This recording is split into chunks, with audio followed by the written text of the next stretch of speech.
Hemos estado estudiando la primera carta del apóstol Pedro y estamos actualmente en el capítulo 2. En el sermón anterior fuimos a los versículos del 4 al 8, donde vimos a Cristo Jesús descrito como una piedra viva. Jesús, esta piedra viva, es fundamental en el desarrollo y la construcción de las paredes y el edificio que son el templo de Dios, el cual Él construyó para habitar Él en medio de nosotros. También vimos que no solamente se habla de Cristo como una piedra viva, sino también vimos que a los que han creído en Él, a los cristianos, a los que son llamados por Él, también se les menciona, se les llama piedras vivas. Estas piedras vivas son los ladrillos que forman parte de ese edificio, donde Dios edifica y construye y afirma, afianza a su pueblo. Es en ese contexto que el Señor ha prometido hacerse presente para habitar en medio de su pueblo. La iglesia, sabemos, está compuesta de todos los que han creído en Él, y estos que han creído en Él no serán avergonzados. Pero no solo que no serán avergonzados, no quiere decir que no serán avergonzados en este mundo por los de afuera, o no sufrirán vergüenzas por el mundo que les rodea, sino que en el día final, en el día del juicio, el que ha creído en Él, el que ha confiado en Él, no será avergonzado. Ese día donde nuestro Señor Jesucristo vendrá a juzgar los pecados de la humanidad, y cada uno de nosotros, cada uno de los seres humanos que vivimos en este mundo, dará cuenta de sus pecados. Los que han creído en Cristo Jesús, los que han confiado en Él, saben que pasarán la prueba, pero los que no han creído en Él serán avergonzados. En esta noche nos enfocaremos en los versículos de 7 al 10. Vamos a leerlos. Primera Pedro capítulo 2, versículos del 7 al 10. Dice: para vosotros, pues, los que creéis, Él es precioso. Pero para los que no creen, la piedra que los edificadores desecharon ha venido a ser la cabeza del ángulo, y piedra de tropiezo y roca que hace caer, porque tropiezan en la palabra, siendo desobedientes, a lo cual fueron también destinados. Mas vosotros sois linaje escogido, real sacerdocio, nación santa, pueblo adquirido por Dios, para que anunciéis las virtudes de aquel que os llamó de las tinieblas a su luz admirable. Vosotros que en otro tiempo no erais pueblo, pero que ahora sois pueblo de Dios. En otro tiempo no habíais alcanzado misericordia, pero ahora habéis alcanzado misericordia. No fue hace mucho, sino hace unos tan solo 11 años, donde se escuchó uno de los primeros casos muy mediático, donde un hombre demandó a su esposa porque no fue veraz a la hora de presentarse tal cual era. Esta mujer había sometido su cara a muchas cirugías y había cambiado completamente su aspecto. Este hombre la demandó después cuando tuvo sus hijos. Caso extraño. Pero esto nos habla un poco de que el mundo que vivimos está obsesionado con la belleza, con la hermosura. Ciertamente hay una industria completa acerca del maquillaje, ¿verdad?, que le ofrecen esta crema, va a transformar su cara y se va a ver 10 años menor. Este aparato, si usted se lo pone en las noches, va a rejuvenecerle. Es demasiado el impacto. Vemos esos anuncios, son constantes en nuestros medios, pero no estamos obsesionados solamente con la hermosura de parte de la humanidad, sino también con los objetos materiales, las casas, los carros, los relojes, la joyería, todas esas cosas que ciertamente son hermosas. El mundo en que vivimos está obsesionado con ellas. La ropa también es todo una industria, ¿verdad? Que hay que estar a la última moda, tiene que ser lo más presentable. Estas telas, ¿verdad? Son las que están vigentes. Todas esas cosas nos hablan y nos recuerdan de la obsesión que tiene este mundo con verse bien, con, con presentarse hermoso, precioso, bello. En medio de esa búsqueda de la belleza, encontramos también la afluencia de redes sociales, donde se muestra una cara que no es real muchas veces. No solamente con respecto a cómo se ve la persona, sino también con respecto al estilo de vida que tiene. Definitivamente ha perdido el norte, el mundo en el que vivimos. Porque ha intentado una y otra vez buscar la fuente de la belleza, o como en algún momento se le decía, la fuente de la eterna juventud. Se ha dado a la tarea de no buscarla en la fuente real, de donde proviene, sino más bien dentro de su propio corazón. Pero el Señor nos ha advertido en su palabra. En Jeremías 17, vamos a ese pasaje, Jeremías 17, capítulos, versículos del 9 al 10.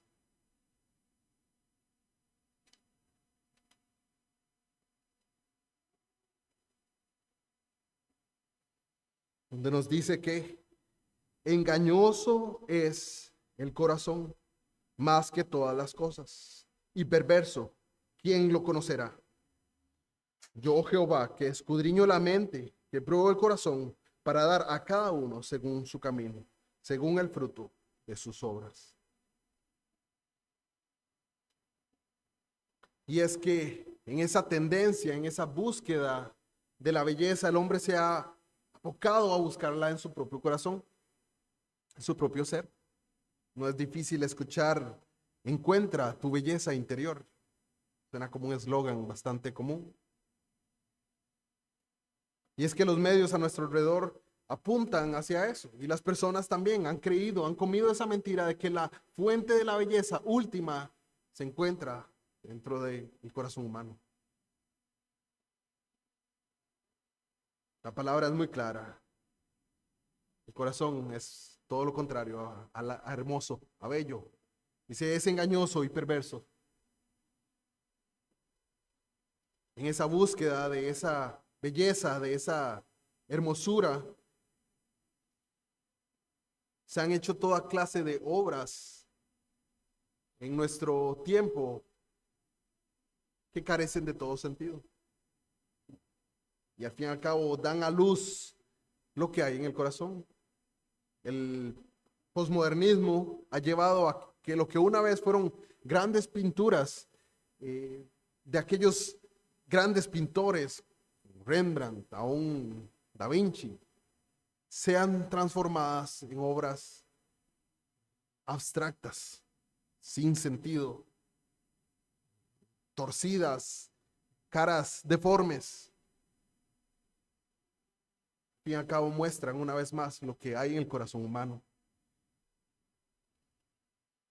Esas obras de pinturas hermosas fueron transformadas en trazos sin sentido. Veía hace poco una exponencia moderna de pintura donde lo que hacían era tomar una lata de pintura y tirarla amarrada de un mecate y dejarla pasar por el lienzo. Y cobraban por esa pintura cerca de $100,000. Cosas que no tienen sentido. Pero no solo la pintura, sino también la música. La música se ha degenerado de manera que ya ni siquiera es necesario cantar, ya ni siquiera es necesario tener una buena voz. La literatura cada día más también sufre de eso. Escrituras que ya no tienen sentido. Y qué ni hablar de las películas y los medios que están a nuestro alrededor. Esto ha sucedido porque la humanidad ha dejado de reconocer al Creador y se ha vuelto a adorar a la creación. Se ha alejado de la verdadera fuente de la hermosura. Se ha autoengañado creyendo que esa fuente de belleza es interior.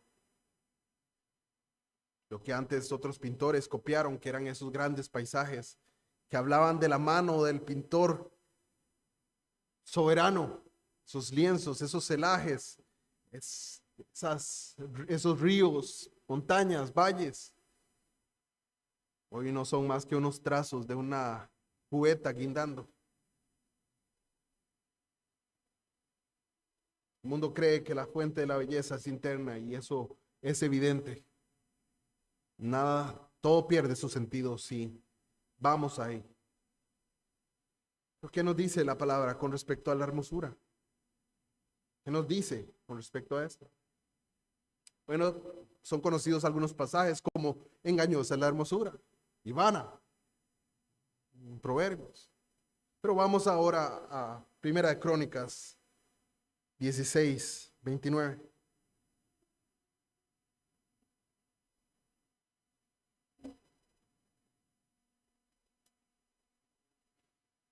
Donde podemos leer: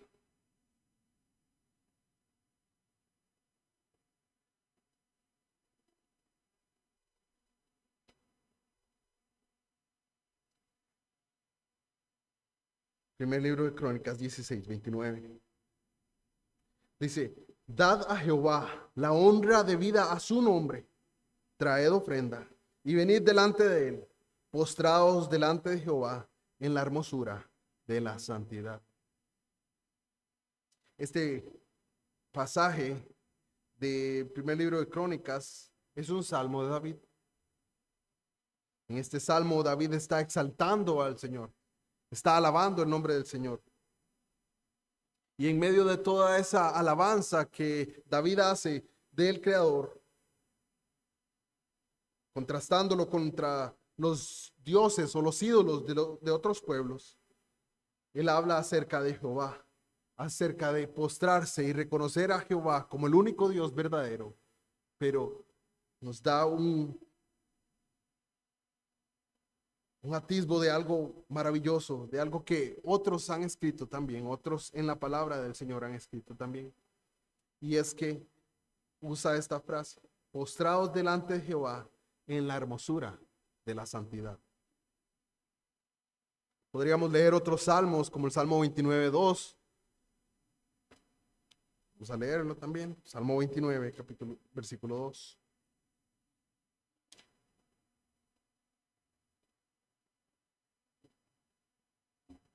Dice: dad a Jehová la gloria debida a su nombre, adorad a Jehová en la hermosura de la santidad. O el Salmo 96, versículo 9.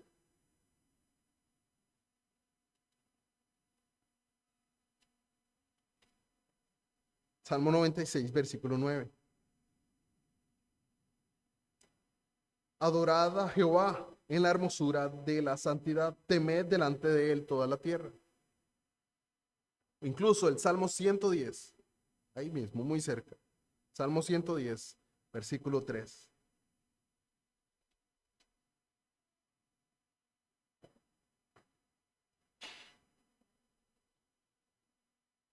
Tu pueblo se te ofrecerá voluntariamente en el día de tu poder, en la hermosura de la santidad.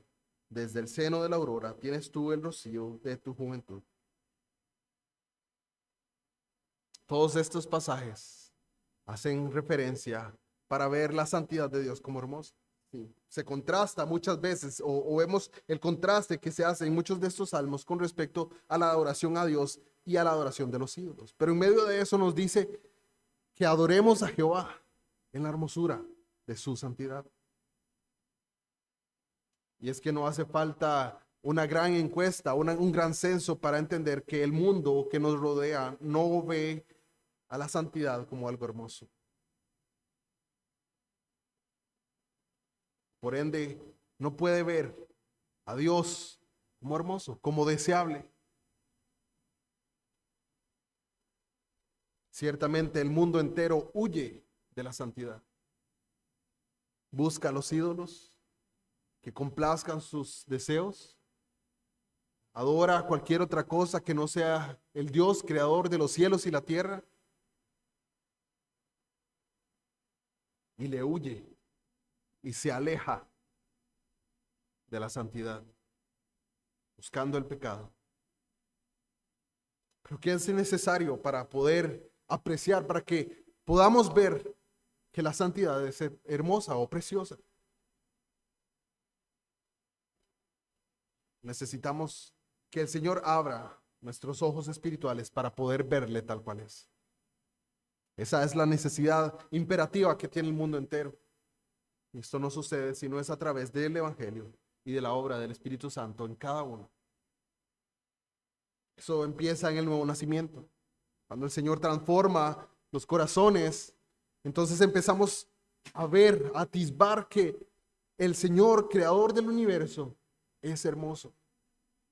Y ahí empieza a haber un deseo, una transformación en el corazón, ya no por las situaciones, o más, sino más bien por ya no por los pecados, sino más bien por buscar en obediencia acercarnos a Él. Conforme nacemos de nuevo, se nos es dado una nueva vista, unos nuevos ojos que permiten ver al Señor.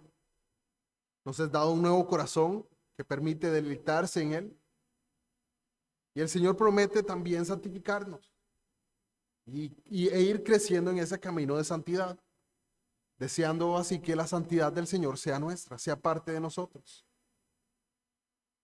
Y esa es la promesa que Él nos da. Nos promete conformarnos a la imagen de su Hijo Jesucristo, hacernos santos. Romanos capítulo 8, versículo 29, nos habla de esto. Capítulo 8, Romanos 8, 29.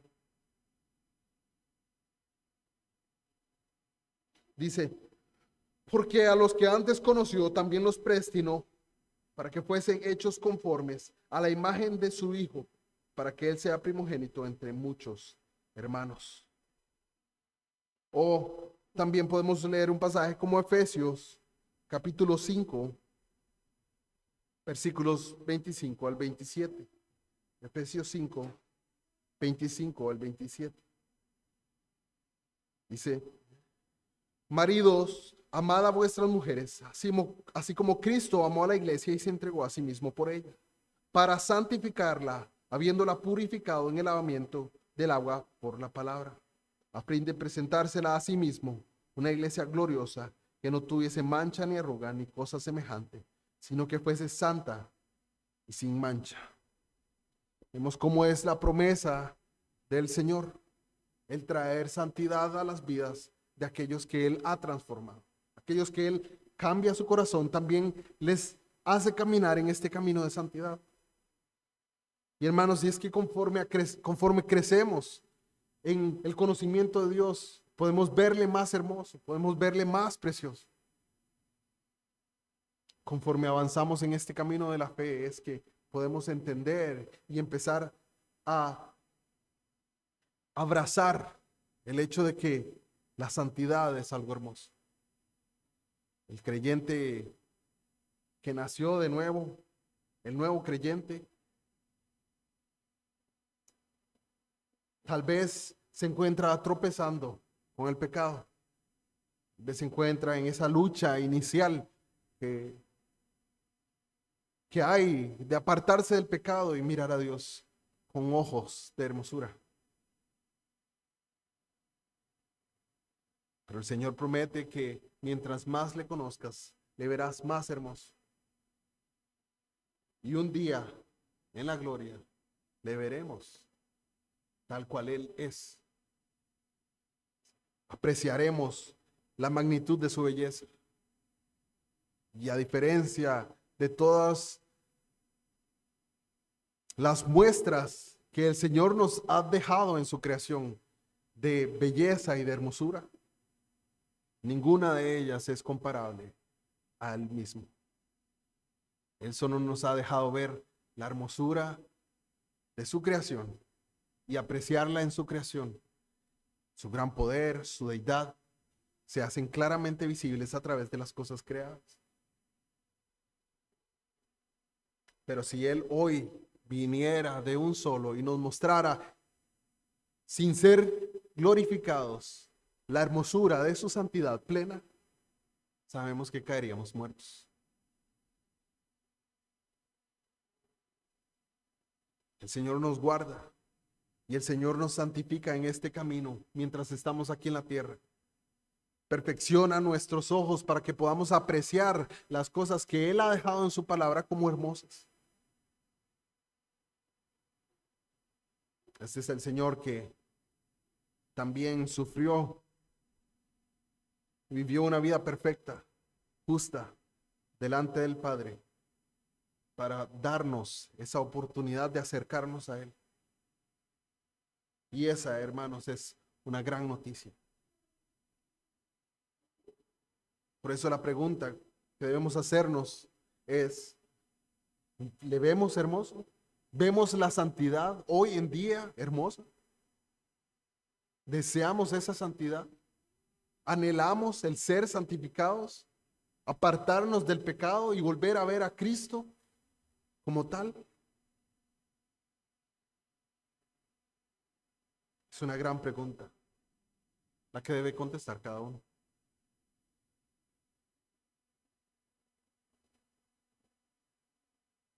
Tenemos en el pasaje que estamos,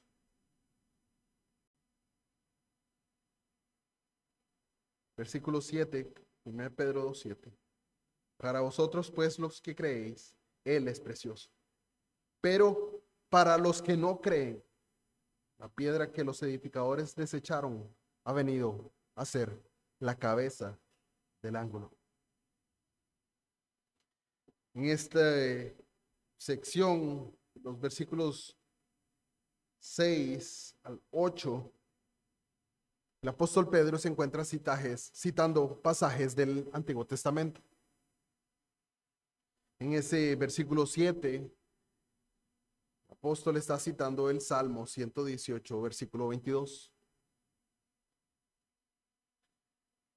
Es un pasaje que nos habla de los edificadores que habían sido llamados a construir el reino de Dios aquí en la tierra. Está hablando de Israel, el pueblo escogido de Dios. Pero nos dice algo acerca de ese pueblo. Dice, pero para los que no creen, la piedra que los edificadores desecharon ha venido a ser la cabeza del ángulo. Y es que sabemos por el testimonio de los evangelios, testimonio de nuestro Señor Jesucristo, que el Señor Jesucristo es la piedra que los edificadores desecharon. Pero ¿quiénes son esos edificadores? Bueno, sino el pueblo que había sido escogido por Dios, el pueblo que Dios escogió para que trascendiera el pacto que el Señor hizo con su pueblo y trayera al lugar al Salvador. Está hablando de Israel. Los edificadores son los que habían sido una vez llamados a construir el reino de Dios aquí en la tierra. Pero sabemos que desde temprano el pueblo de Israel rechazó a Dios como rey. Y lo que hizo durante Samuel como profeta, como sacerdote, fue pedir un rey. Rechazó a Dios, rechazó el reinado directo de Dios y pidió un rey, dice, como las otras naciones. Estos fueron los edificadores que de tiempo temprano empezaron a desechar a Dios. Claro, el cumplimiento es evidente en Cristo Jesús. Cuando el Señor llega, son los israelitas, son el pueblo de Israel quien más rechaza a Jesús. Son aquellos que tenían mayor conocimiento de las Escrituras los que más le rechazan. Los fariseos, los saduceos, los escribas, son los que más rechazan al Señor.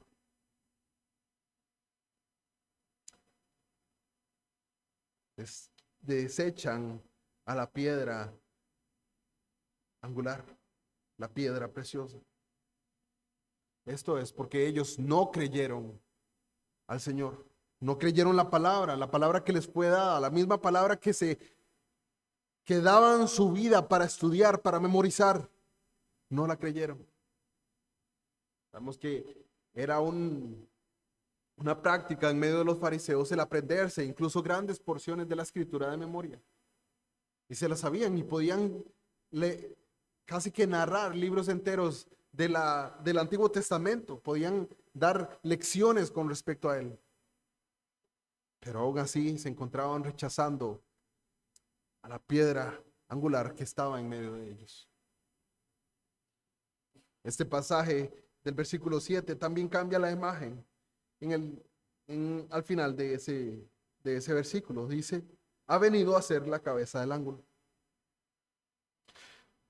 Y es que hablamos de esa piedra angular como el fundamento, como la piedra inicial de donde empezaba la construcción.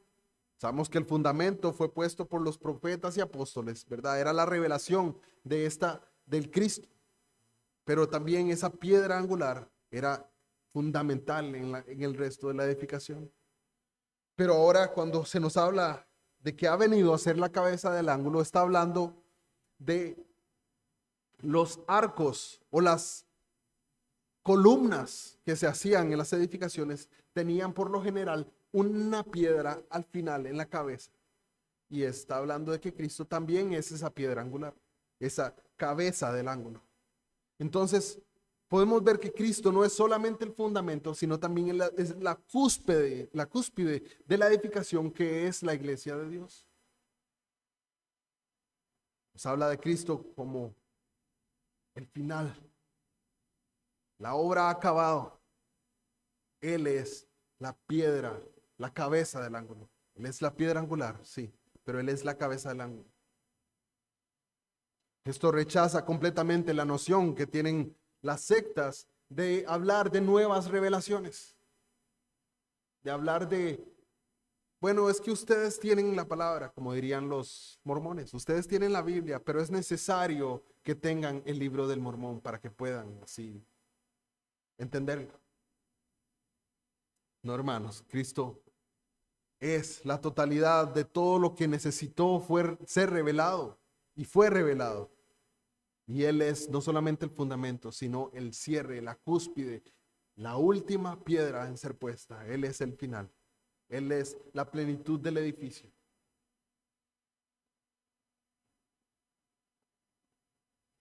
El versículo 8 continúa diciendo, y piedra de tropiezo y roca que hace caer, porque tropiezan en la palabra, siendo desobedientes, a lo cual fueron también destinados. Este versículo está citando a Isaías capítulo 8. Vamos a Isaías capítulo 8 ahora. Isaías 8, versículos 14 y 15.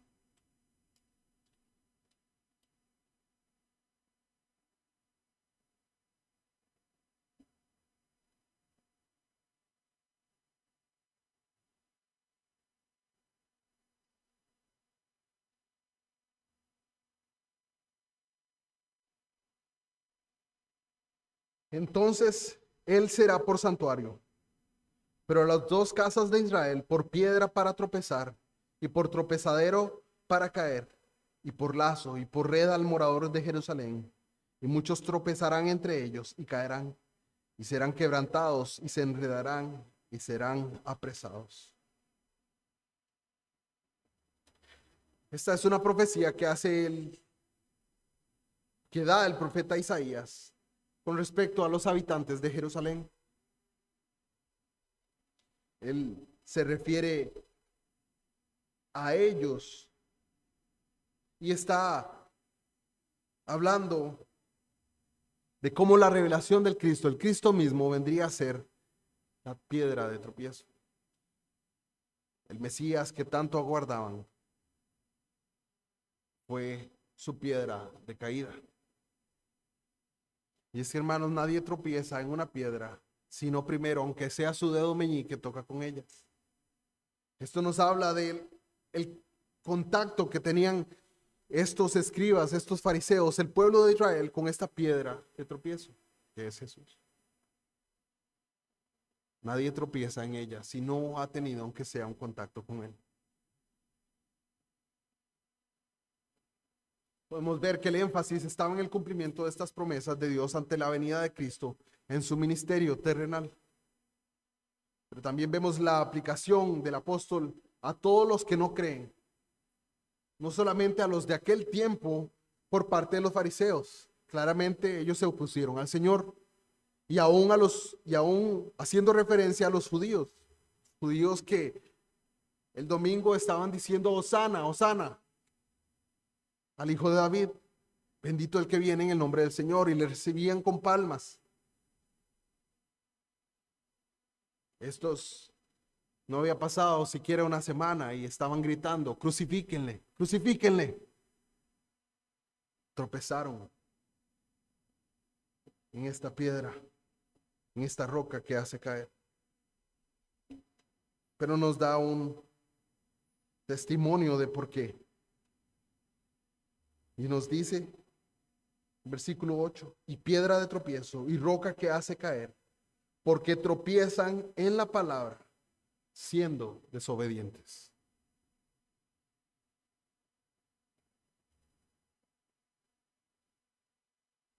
Y es que es claro en la palabra la constante o la continuidad del pueblo de Israel a desobedecer al Señor, a desobedecer lo que el Señor había mandado.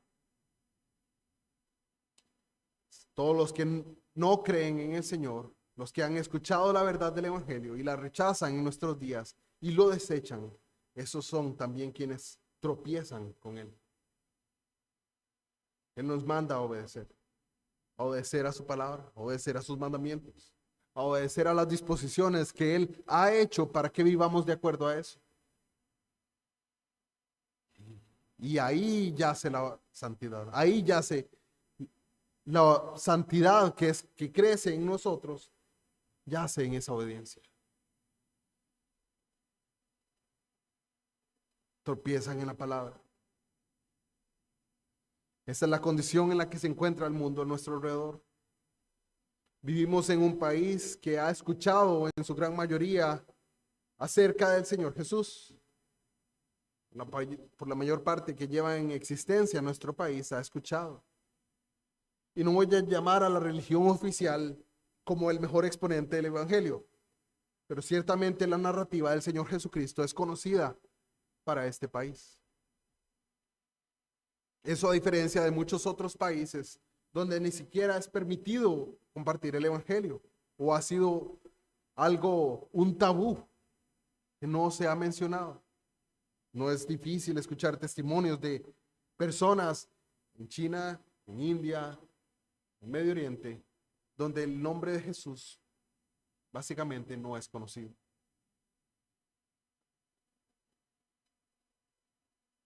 También estoy seguro que la mayoría de interacciones que has tenido, por más mínima que sea, de compartir la palabra del Señor, de compartir el mensaje del Evangelio, ya sea con vecinos, con familiares, con personas conocidas que apreciamos, o con personas que desconocemos totalmente, ha sido una de rechazo. ¿Por qué? Porque tropiezan en la palabra siendo desobedientes. ¿Y a qué están siendo desobedientes? Bueno, a los mandamientos de Dios. Sabemos, conocemos y hemos visto y hemos mencionado en esta iglesia varias veces la ley moral, los 10 mandamientos del Señor. Pero también es cierto que el Señor manda a todos los hombres en todo lugar que se arrepientan. Lo que dice Hechos 17:30. Ese es el mandamiento que nosotros como creyentes le llevamos a los hombres, a la humanidad, el que se arrepiente. Ese es el mensaje que les llevamos a nuestros familiares, a nuestros compañeros de trabajo, a nuestros vecinos, que se vuelvan a Cristo en arrepentimiento y fe. Todo para que el Señor les salve, para que el Señor transforme sus vidas, sus corazones. Y al mismo tiempo encontramos gran oposición, gran rechazo, porque el mundo tropieza en él, siendo desobedientes. Este pasaje también nos habla acerca del destino de los hombres desobedientes. Al ir a través de toda la Biblia, en la forma que lo hacemos, libros completos, verso a verso, nos encontramos que debemos lidiar con las doctrinas que están contenidas en ellos. Y en medio de esta carta encontramos una palabra que es un asunto de gran duda y de gran debate. Y es la palabra destinados. Encontrar esta palabra en la escritura debemos lidiar con la doctrina de la predestinación. Y es que la tradición reformada habla acerca de la doble predestinación, o cree acerca de la doble predestinación. Ciertamente encontramos eso en Romanos 9, con respecto a Jacob y Esaú. Pero ¿qué no es la predestinación? Bueno, nosotros rechazamos el hecho de que la humanidad o los hombres, algunos, sean escogidos específicamente para pecar, ya que eso tiene que ver con el orden en que el Señor decretó las cosas. El Señor no destinó a los hombres para el pecado. Y esto es algo que debemos rechazar si creemos nuestra doctrina reformada de predestinación. Sí, hay una doble predestinación, pero ¿qué tiene que ver? ¿Cómo podemos asimilar el hecho de que tanto el que se salva como el que no se salva ha sido predestinado?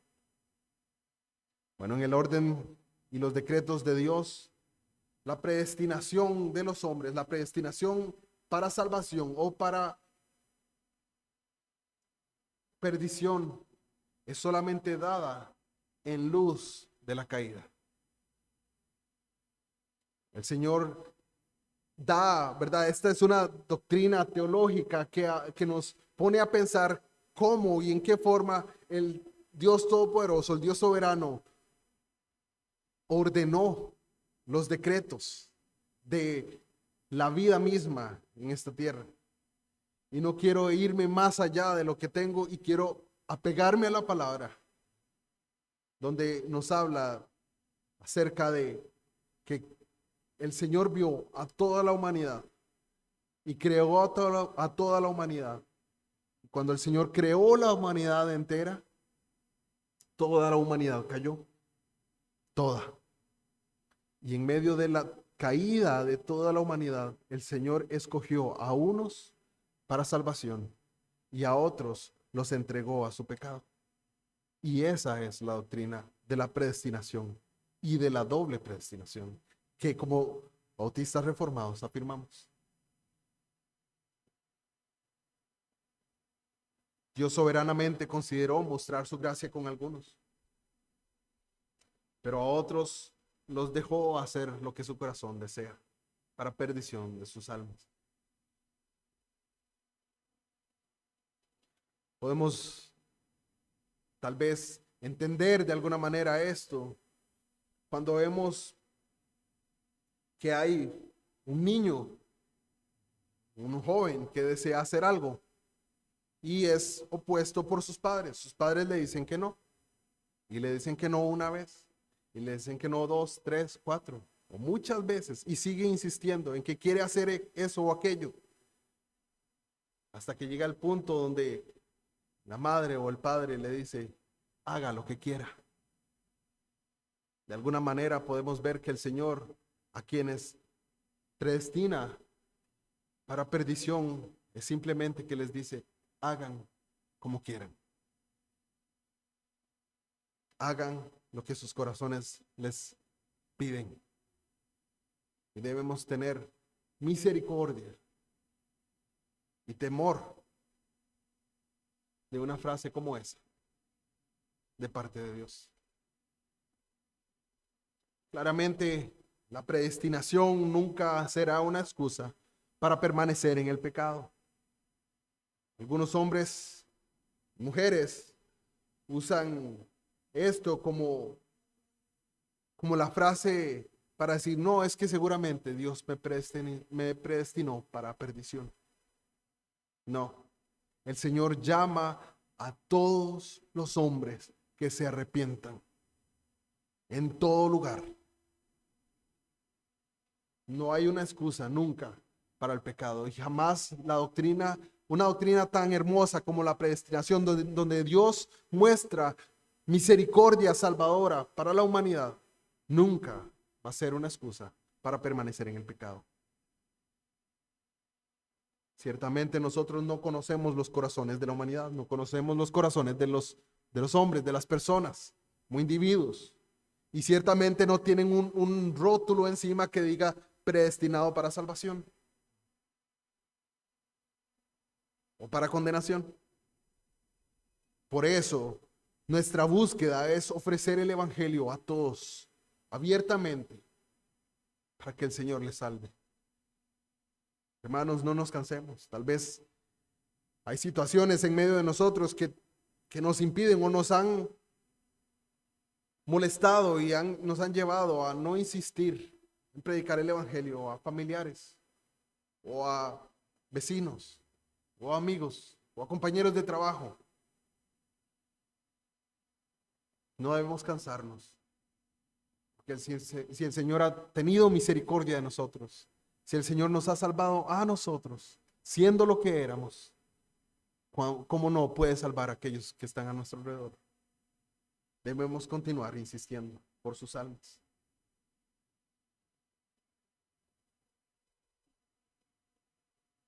En el versículo 9 y 10 dice: mas vosotros sois linaje escogido, real sacerdocio, nación santa, pueblo adquirido por Dios, para que anunciéis las virtudes de aquel que os llamó de las tinieblas a su luz admirable. Vosotros que en otro tiempo no erais pueblo, pero que ahora sois pueblo de Dios, que en otro tiempo no habíais alcanzado misericordia, pero ahora habéis alcanzado misericordia. Debemos salir a través de estos pasajes el cambio que hay del versículo 8 al versículo 9. Contraste que hace el apóstol.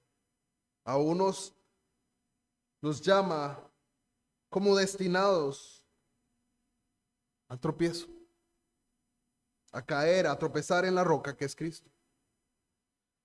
Pero el apóstol habla nuevamente a los receptores de la carta y le dice: mas vosotros sois linaje escogido. Pero ya no le llama linaje escogido para perdición, sino le llama un linaje escogido para salvación. Y este linaje escogido para salvación también le llama real sacerdocio, también le llama nación sal y también le llama un pueblo adquirido por Dios. El sacerdocio en el Antiguo Testamento fue dado a la tribu de Leví, particularmente a Aarón y a su descendencia.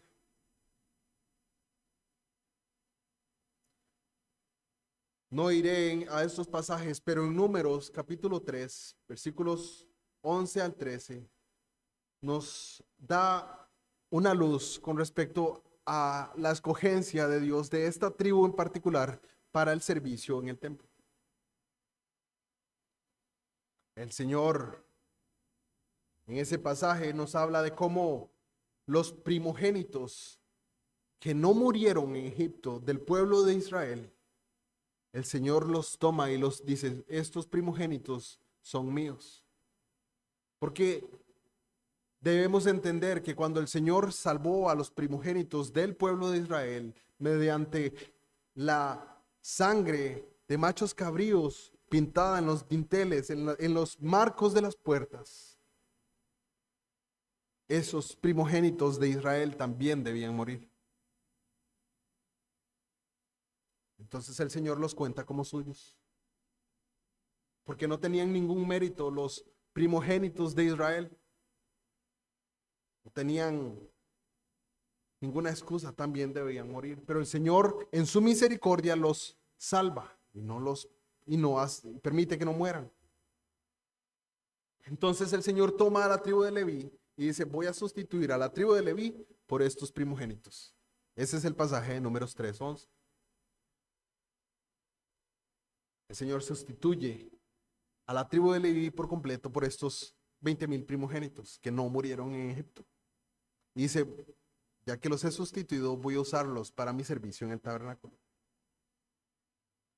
Entonces vemos de alguna manera cómo el Señor usa la elección y la salvación de aquellos que Él escoge con un propósito. Y el propósito en el Antiguo Testamento era el de llevar los sacrificios, el de dar el servicio en el templo. Deuteronomio capítulo 18.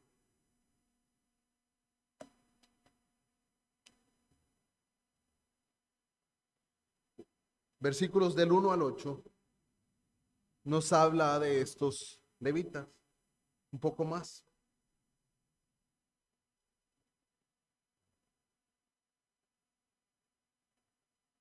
Dice: los sacerdotes levitas, es decir, toda la tribu de Leví, no tendrán parte ni heredad en Israel. De las ofrendas quemadas a Jehová y de la heredad de él comerán. No tendrán pues heredad entre sus hermanos. Jehová es su heredad, como él les ha dicho. Y este será el derecho de los sacerdotes de parte del pueblo, y de los que ofrecieren en sacrificio buey o cordero, darán al sacerdote la espaldilla, las quijadas y el cuajar. Las primicias de tu grano, de tu vino, de tu aceite, las primicias de la lana de tus ovejas le darás, porque le ha escogido Jehová de entre todas tus tribus, para que esté para administrar en el nombre de Jehová, él y sus hijos para siempre.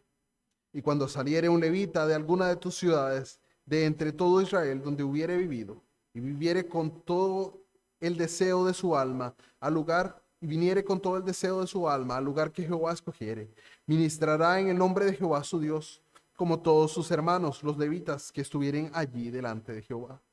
Igual ración a la de los otros comerá, además de sus patrimonios. Tras las cosas que sucedió con la tribu de Leví es que el Señor no les dio una tierra y les dijo que Jehová sería su heredad. La tribu de Leví no tenían siembras, no tenían ganados, pero debemos ver más allá, debemos entender este pasaje y aplicarlo al llamamiento que el Señor hace de los que han nacido de nuevo al llamarles un real sacerdocio. Y el Señor les dijo a los levitas: Jehová será tu heredad.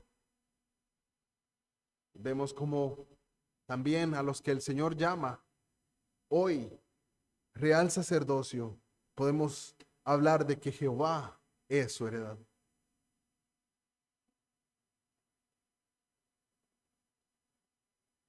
También en este pasaje tenemos una incógnita con respecto al llamado que se hace de este linaje escogido, al llamarse real sacerdocio. Ciertamente el reinado de Israel venía a través de la tribu de Judá.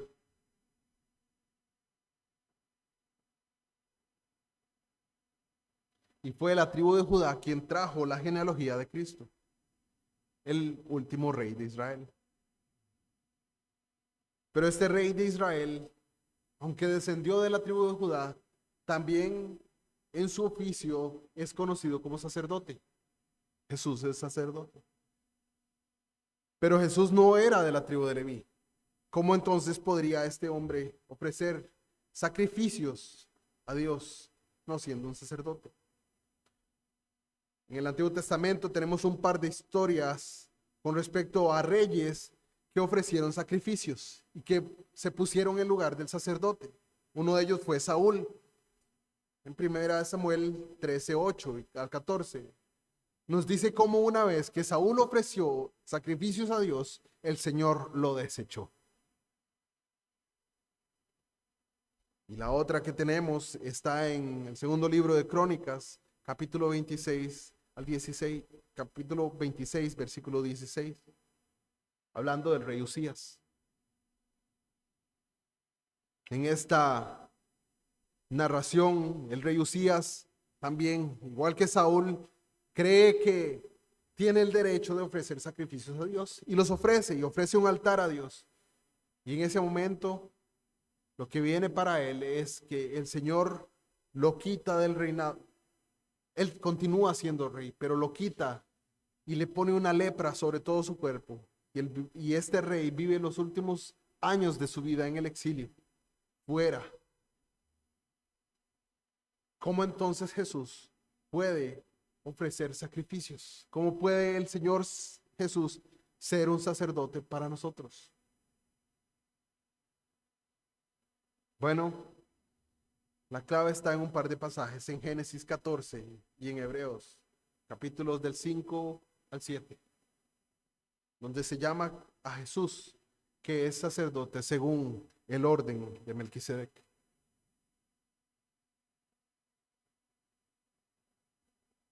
Este sacerdote del Dios Altísimo que aparece en Génesis 14, a quien Abraham le da ofrendas.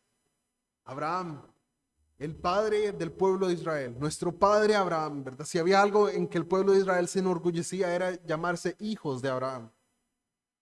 Había uno mayor que él, el rey Melquisedec, a quien Abraham le ofrece las ofrendas y Melquisedec bendice.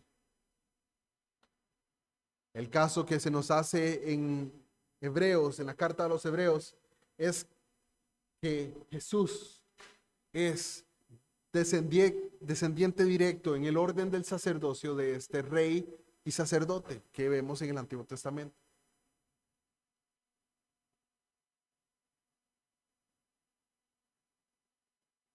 Y este rey y sacerdote entra delante del trono de Dios, delante del lugar santísimo en el cielo, a ofrecer un sacrificio perfecto, una vez y para siempre, para salvar a los hombres, para salvar a la humanidad.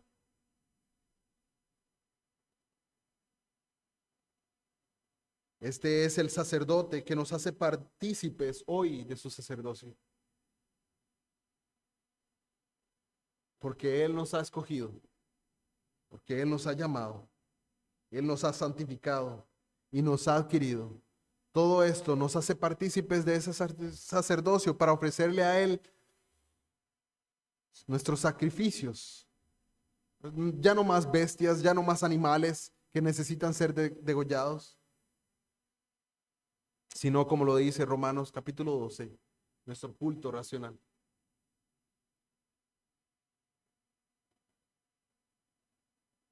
Pero este sacerdote nos ha escogido y nos ha llamado con un propósito.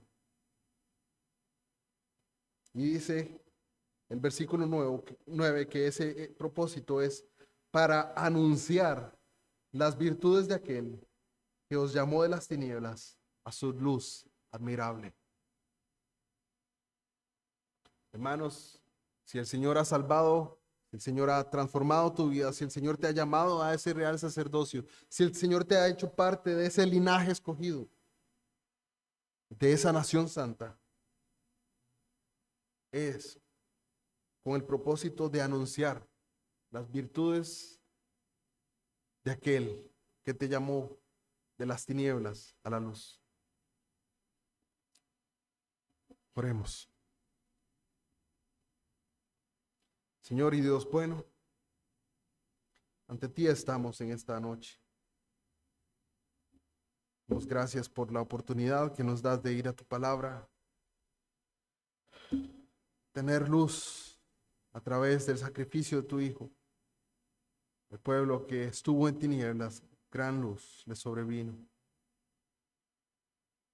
Señor, recordamos de la frase que se expandió durante la Reforma: post tenebras luz.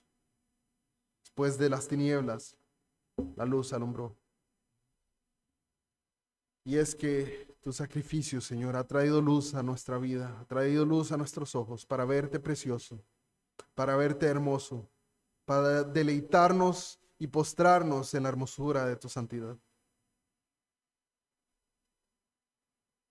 Auxílianos a caminar en esa santidad mientras vivimos en esta tierra, con la esperanza de ser plenamente santificados cuando entremos en la gloria. Damos gracias, oh Dios, por tus bondades. Damos gracias, oh Dios, por tu palabra. Llévanos con bien en esta noche y guárdanos, oh Señor. Permite que nuestras mentes mediten en estas cosas y podamos confiar plenamente en ti. En el nombre de Jesús.